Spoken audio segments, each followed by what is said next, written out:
This is your own world of news, analysis and exclusive informations. This is the great world. The great world. The great report. અમદાવાદનો પરિચય કોઈ કહેવાની જરૂર નથી.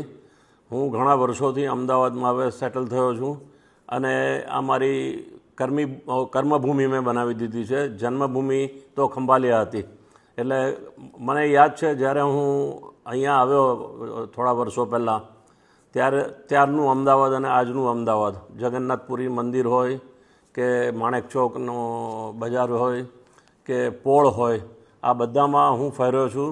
અને અહીંયાની થાળી ખાવા માટે ખાસ કરીને વિશાલા બહુ પ્રખ્યાત હતું અને ફોરેનરો પણ ત્યાં આવીને જમવા આવતા હતા અને એની મજા આજે પણ છે. અને દરમિયાનમાં અહીંયા મોટેરા સ્ટેડિયમનું જે નિર્માણ થયું એનો પણ હું એક ભાગ હતો.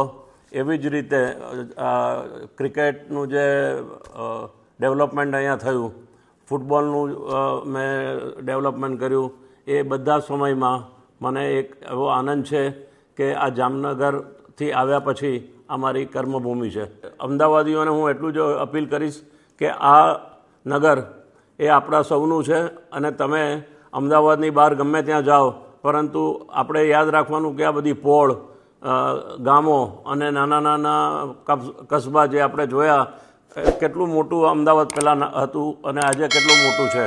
એટલે એની જે મજા છે એ બીજે ક્યાંય મળશે નહીં. અને જે અમદાવાદનું જે ડેવલપમેન્ટ થાય છે, કોર્પોરેશનમાં હોય કે અવડામાં હોય, એ આપણા સૌના માટે ગૌરવની વાત છે. એ રીતે અહીંયા રહેવાની એક આનંદ અલગ જ છે. અમદાવાદમાં ઓલિમ્પિક થવાની તૈયારી જ છે અને થોડો સમય લાગશે, પણ એનું ઇન્ફ્રાસ્ટ્રક્ચર બનાવવાનું કામ શરૂ થયું છે. કારણ કે બહુ મોટું વિશાળ કામ છે.